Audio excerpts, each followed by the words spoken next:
Hi guys, Drew from Aloha Plant Life here, and when I was watering my plants recently, I was taking a look at some of the plants I have that are very similar to each other, and some of them are actually even the same genus of plants, but I kind of was thinking, if I had the choice to make today, and I had to pick between one of these two plants, which one would I choose, knowing what I now know, having owned both? So today I thought I'd show you 10 pairs of plants like that and explain to you which one I would pick today if given the choice between the two and why. Now, I do want to make it clear up front that this is not a video about plants that I regret buying. This is not a video saying that I would never buy these plants again. It is merely saying that if I had to make a choice between the two today, for whatever reason it may be, these are the ones that I would pick over the other ones. So let's go ahead and start off with the Cebu blue pothos versus the Baltic blue pothos. So the Cebu blue pothos is actually the first of these two pothos that I bought. And by the way, pothos, just the common name, these are actually Epipremnum pinnatums. But I was originally attracted to the Cebu blue because of this light-ish, bluish, greenish coloring of the leaves. And I do like that very lance-long shaped leaf to this plant. And it is a beautiful vining trailing plant. However, if I had to make the decision today whether to buy the Cebu blue or the Baltic blue, I would hands down go with the Baltic blue. And here's why. So as much as I love this bluish greenish color on here, it is a lot lighter in color compared to the Baltic blue, and I absolutely love this deeper greenish blue color. And this does have the same leaf shape to it as the other one. But another thing that I really like about this Baltic blue is that these leaves are nowhere near as textured as the Cebu blue. And it also seems to make it look glossier to me than the Cebu blue leaves. And overall, I just like that appearance better. Now, in addition to that, this plant has been growing fabulously for me. The Cebu blue, on the other hand, has been a little bit problematic. It just really has not been growing that well for me. I did recently repot it just to see if maybe putting it in a better type of potting medium versus what it was in when I originally bought it, because I hadn't repotted it yet, would help. And I can see that the roots are starting to take off a little bit more in here. I'm not sure if you guys are going to be able to see this, but there is, like, you can see that nice white new growth from a root in there. So I'm hoping that that's going to help this to kind of take off. But honestly, it's just been a much slower grower for me, and it's just kind of taking forever to fill in. Now, it was a smaller plant when I bought it than the Baltic blue, so of course the Baltic blue is looking more full and everything, but this plant has really put out more growth for me in the time I've had it, which is half the amount of time I've had this one than this one has. And I've actually lost a lot more leaves on this one. I've lost 0. I take that back. I lost 1 leaf recently off of this one of the oldest ones. But this one, we've lost quite a few. So maybe it has something to do with the fact that this was a babier plant than this one when I got it, and that's why it's just taking longer to grow. But in general, having owned both now and just looking at them every day, still a beautiful plant. I still like it, but if I had to pick between the two nowadays, maybe because I don't have money to buy both or I don't have space for both, then I would definitely go with the Baltic blue. So while we're on the topic of what is commonly called pothos, let's take a look at 2 other epipremnums, except that these are going to be Epipremnum aureums. And give me 1 second because I got to get Big Mama in here in some way that you're going to be able to see her on screen. Okay, so I've got Big Mama over here, which is my beautiful Marble Queen pothos, and the question is, if given the choice today, would I buy her or would I buy my Pearls and Jade pothos? So these are both white and green variegated pothos, and as you can see on the Pearls and Jade here, the leaves kind of have those big chunks of variegation, and then there's also some speckling in there as well. But these are relatively smaller leaves and always will be compared to the Marble Queen. So let me get the Marble Queen back up here again, and of course I just watered her, so she's nice and heavy for me to be lifting today. But as you can see, this has that marbling look as well, much more marbling than big sections of variegation like the other plant, but definitely bigger leaves. And so I would like to let you guys know that I did buy her, and you see how huge she is right now. I've had her only for about a year, maybe not even quite a year yet, and I bought her as a 6-inch plant, and we are now in a giant pot. That is how fast she has grown. And I'm gonna set her back down because she's heavy. Now, I bought this little Pearls and Jade one as a 4-inch plant maybe a week after I got the Marble Queen, and you can see what we've done. Not a whole lot. We only just recently got moved up to a 6-inch pot. And if you've watched some of my past videos where I've talked about this plant just has not really grown much for me at all. It has started to put out some more growth at a quicker rate since I moved it to be by the east-facing window in my bedroom. But even then, it's still growing nowhere near as fast as the Marble Queen. And the Marble Queen has lived directly in front of a north window her entire life in this house. So if given the choice today, I'm sure you guys already know where I'm going with this one. If I had to pick between the Pearls and Jade Pothos versus the Marble Queen Pothos, hands down, I'm picking the Marble Queen. And just in case you guys aren't aware, interestingly enough, the Marble Queen is actually one of the two parent plants that were used to create this hybrid. So this is kind of like owning a Marble Queen anyway. So might as well just go get the actual Marble Queen that seems to behave better, grow quicker, and in general just look amazing. I mean, look at her. She's big, she's beautiful, I love her. She's getting picked if I had to make the choice today over that Pearls and Jade. Now I do have one other pair of Pothos on this list, but we'll get to those a little bit later. I want to move on next to two Alocasias, and it dawned on me when I was prepping to film this video that I don't think I've actually ever shown you one of these Alocasias, and part of that has to do with the fact that it has been nothing but problems for me, and that is the Alocasia Maharani. And if you look at this plant, it is just growing all kinds of wacky. So basically when I got this plant, I believe it was back in November, everything was fine. We actually put out one new leaf, which was this leaf right here, and then we got spider mites.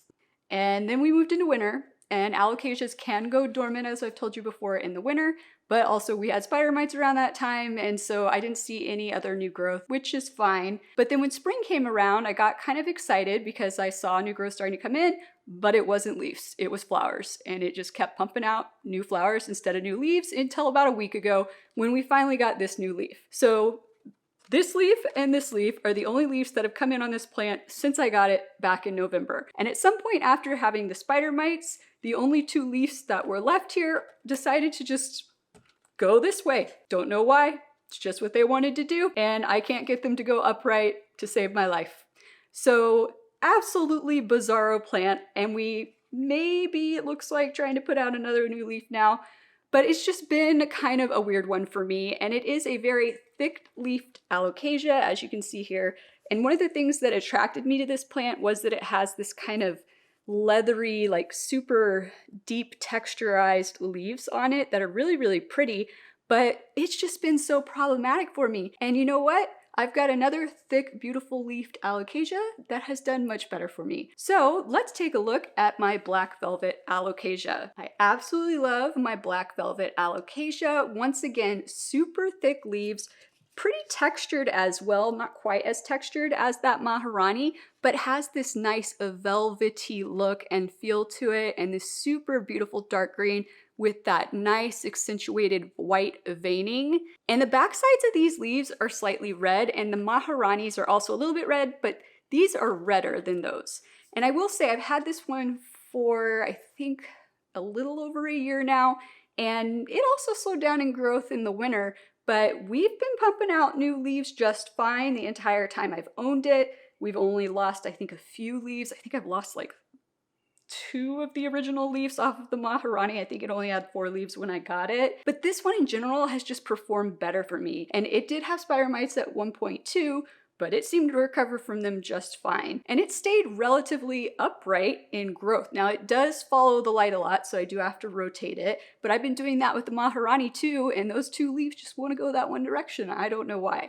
So if I was given the choice again today to pick between the black velvet and the Maharani, hands down, I'm buying the black velvet. And actually there is another velvet leaf alocasia like this that's called a ninja that looks really similar, except that the veining is even more pronounced and kind of even whiter, I feel like. And I really would love to have one of those in addition to my black velvet. But the Maharani, not my favorite. But comment down below and let me know if any of you guys have had similar experiences with the Maharanis that you own, because seriously, I'm really curious to know. Okay, so next on our list, I've got 2 Peperomias, and if you've been following me for a while, I'm sure you can guess what one of them is gonna be. So the question is, if given the choice today, would I buy the watermelon Peperomia again, or basically any other type of Peperomia that exists? Okay, I know I may be being a little bit dramatic, but seriously, guys, This is the original watermelon peperomia that I bought. Look at this thing. I've told y'all before, they're weird. I'm still trying to figure out care for them. My propagations are actually looking way better than this guy, but this is the original one I bought, so it's the one I'm gonna show you today. But as you can see, the leaves are just going all over the place. And that one right there in the front, that's beautiful, like coloration on it. That's what we want the coloration to look like. But it shouldn't be domed like that. And I shouldn't be getting all of these kind of torn looking leaves. That's not normal. And I've been trying to troubleshoot what is causing this. And I don't know. Every time I think I'm getting somewhere with it, no, just no. And I don't know why it's like hanging down low like this and just being all wild and crazy. Like I said, the propagations are doing a little bit better. So maybe I'm getting a little bit better at it. And the mama plant I just didn't get there quick enough. I don't know. But you see them in stores and they are big and they are beautiful and their leaves look perfect. And I swear you bring them home and then they just start to look like this. It's crazy. So I know I said, would I buy this or any other type of peperomia? And I do pretty much mean any other type of peperomia is getting picked by me over this if given the choice today. However, I will say that the Caparata peperomias have performed the best for me. And one of my favorites is my Picolo Banda. And the Picolo Banda actually does have kind of a similar pattern in terms of variegation on it to the watermelon peperomia. It's obviously not silver in nature like it is on that one. It's actually more of a reddish color. But as you can see, it's a similar type pattern, and I'm not having any of those problems on this plant. It is doing just fine. Now, this was a little baby 2-inch plant when I got it. I did repot it a couple months back into this 3-inch pot, so we're still relatively juvenile. But another nice thing about the Caparata type peperomias in general, and especially this Picolo Banda, they stay pretty compact and small. They don't get totally huge, so they're great for smaller spaces. I'm not gonna have this kind of crazy extended leaf thing going on that is just flopping all over the place that shouldn't be happening. And so in general, I'm just appreciating this little guy a whole lot more than this crazy one. But I'm still going to keep my watermelon peperomias, and I am going to figure out this care. I am convinced there's some secret that the nurseries aren't telling us about caring for these plants. I'm convinced. But for now, definitely be choosing this over this. Now, these next two plants actually aren't in the same genus, but they remind me a little bit of each other and they're my two largest plants, so that's why I'm going to compare these two. And because they are my two largest plants, there's no way I'm getting them both in here on screen for you, so we're going to have to splice in a little bit of footage here. But the first one is the plant that is sitting right next to me, and that is my Monstera deliciosa. Now, the other plant is actually what is commonly known as a split leaf philodendron, even though it's not actually a philodendron. It's technically, all right, you guys, I'm going to give this my best go at pronouncing this. It's a Thaumatophyllum bipinnatifidum, I think. But regardless, these are both huge plants with huge, beautiful green leaves, as you can see. But given the choice today, I'm here to tell you I would 100% hands down buy the Monstera deliciosa over what I am just going to call the split leaf philodendron, because I'm not going to try to pronounce that scientific name again. And part of the reason for that is that the split leaf philodendron is what is known as a crawler, versus the Monstera, which is what is known as a climber. And if you aren't sure what I mean by crawler versus climber, or whether some of your plants are crawlers versus climbers, I am currently working on a video for you discussing that very topic. But for today's video, all you need to know is climbers like to go up, crawlers like to go out. And because of that, they are really hard to rein in. So if we get up close in here on my split leaf philodendron, you can see the crazy Velcro job I have had to do to try to keep this thing together. Let me show you some past footage here of what this thing looked like before I Velcroed it. All over the place. And even as a Velcroed plant, this thing stretches and moves and grooves towards the window like crazy. It is so hard to keep it looking good. It is so hard to keep it contained in its space. Now, I have done it. I like how we're looking, but once again, the purpose of this video is, given the choice today, would I buy this or that if I had to pick one over the other? And hands down, I'm buying the Monstera deliciosa if that's the choice I have to make. Now, the next pair of plants on this list, once again, are not in the same genus, but they kind of remind me a little bit of each other in terms of how they look and kind of their growth pattern. And that is the chain of hearts versus the Hoya curtisii. So as you can see, the chain of hearts has these very heart-shaped leaves with kind of silverish variegation on them on these kind of woodyish thin looking stems. And the Hoya curtisii, very similar to that, has kind of a heart-shaped leaf. Once again, some silvery variegation on kind of thinner woody stems.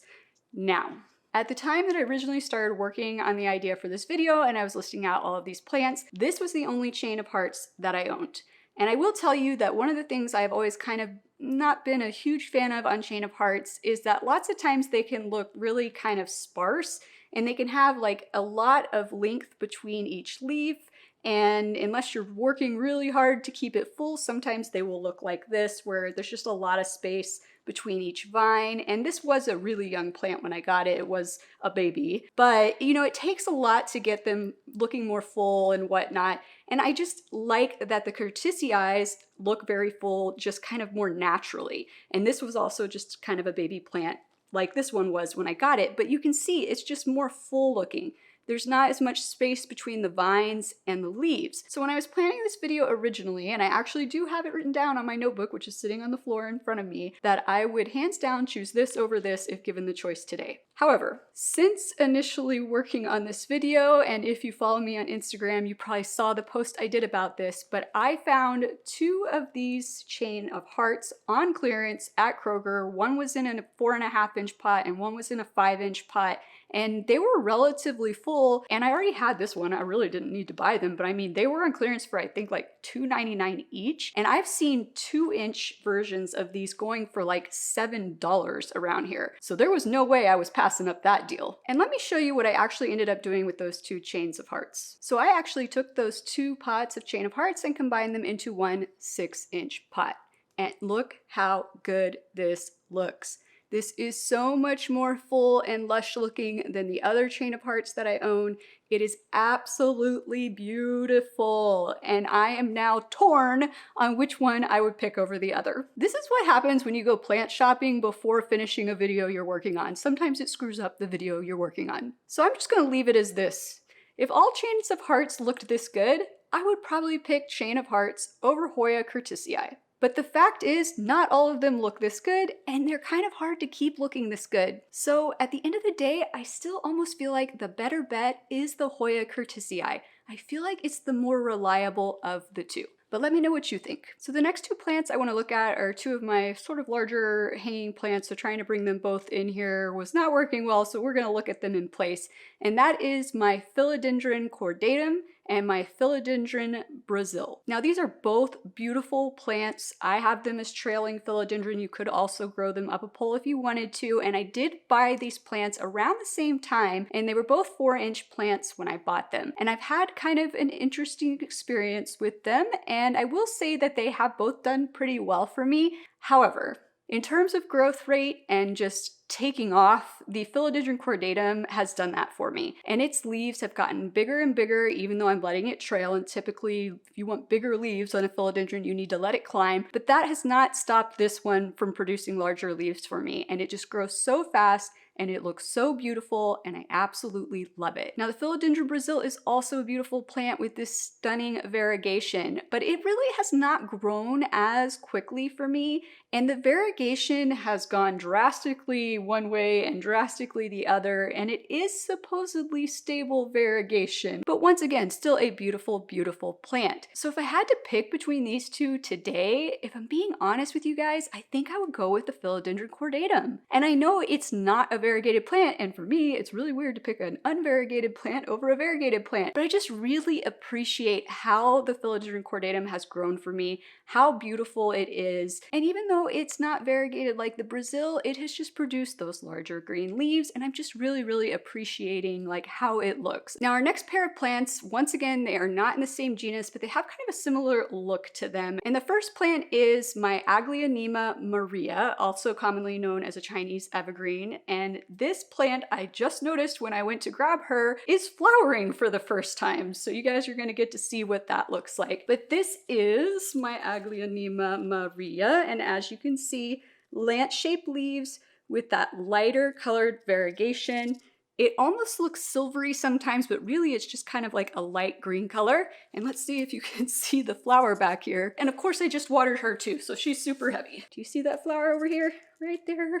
Little flower, she's so heavy, but yeah, flowering for the first time. And interestingly enough, her flowers are actually kind of similar to the next plant we're gonna look at, even though they're not in the same genus. So the plant that we are comparing her to today is my Schismatoglottis. And I don't know if I'm gonna be able to get the whole thing in screen here, but this is my Schismatoglottis.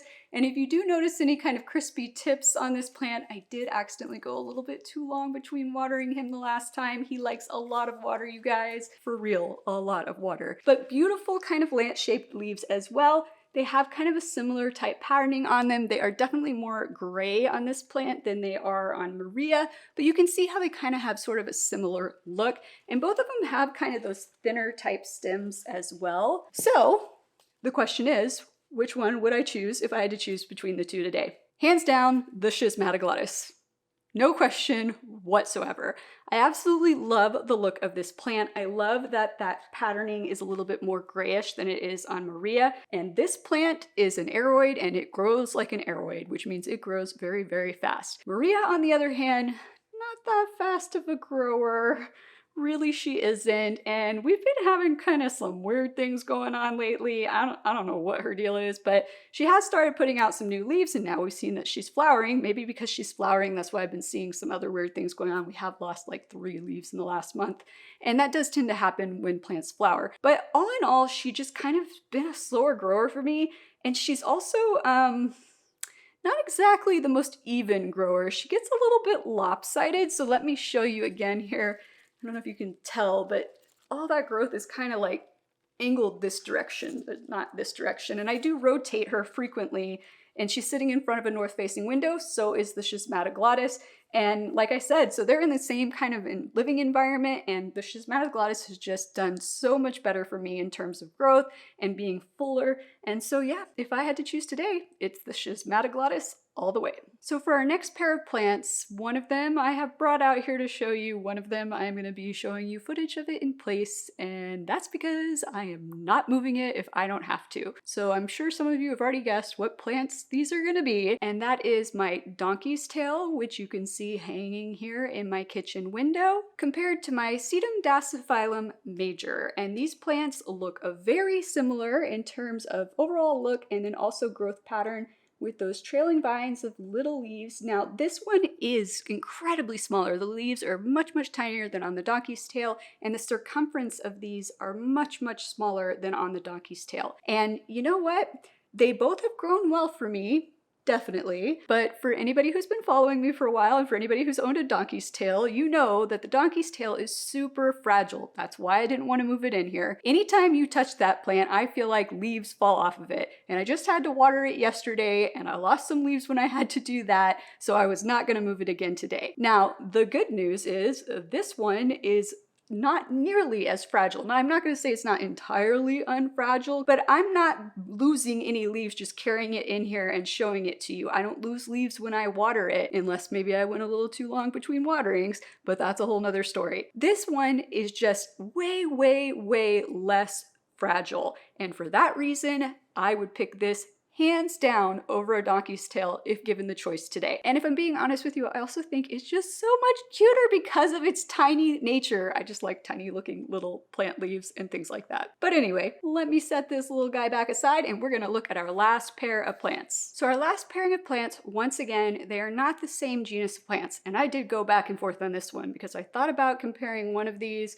with another plant from the same genus, but I chose not to because I feel like these two plants look more similar to each other than the ones that were in the same genus, so it just made more sense to compare these two together. And so those are my Scindapsus exotica, also commonly known as a satin pothos, and absolutely love this plant with its gorgeous green leaves with that silver variegation, a beautiful trailing plant. I don't often bring my big one out here because, as you can see, it is rather big, and it's also in a hanging planter, and it's kind of, it's hard to take them out of the hanging planter, and sometimes it looks crazy when you just have the hanging planter stuff hanging, but we're doing it today for the purpose of this video. And I just absolutely love this plant. Now, I will say that Scindapsus for me do not grow nearly as quickly as, say, like most of my philodendron do, for example, but they're still just absolutely beautiful plants. And the Exotica especially has these just much larger leaves that are very beautiful. Now, we're going to be comparing this plant to another vining plant that has silver variegation. However, this one is a philodendron, not a Scindapsus, so let me trade these plants out real quick. And so that would be the Philodendron brandtianum, otherwise known as Philodendron brandi. And this plant has just been getting a little bit weird for me lately, but let me get you up close on one of the larger leaves here so you can see what I'm talking about these plants looking similar. So you can see that beautiful leaf there that is dark green, and it has that silverish variegation on it. So very similar kind of looking plant to that Exotica. The leaves are not quite as big, or at least not yet. This is a more juvenile plant for me than the Exotica is. But this plant wasn't actually trailing at all when I got it, and in the last month we have just started putting out all of these crazy long vines. However, they are just weird. I don't even know. The growth is very odd, and I did have one of you guys reach out to me at one point asking, I think it was right after I got this plant, I think the first video I featured it in, one of you had commented about having issues with leaves coming in on your plant that were deformed and kind of wet in nature, and I have not had that problem with this plant. But the new growth that has been coming in has been coming in a much smaller, and it keeps getting stuck trying to come out. So you can see here, I took this footage for you guys the last time it happened, and it's on multiple leaves where they're just stuck. It's like they can't get out. And so I've been having to go and very carefully cut that sheathing to let them out. Otherwise, they do get torn as they're trying to come out, or some of them have actually just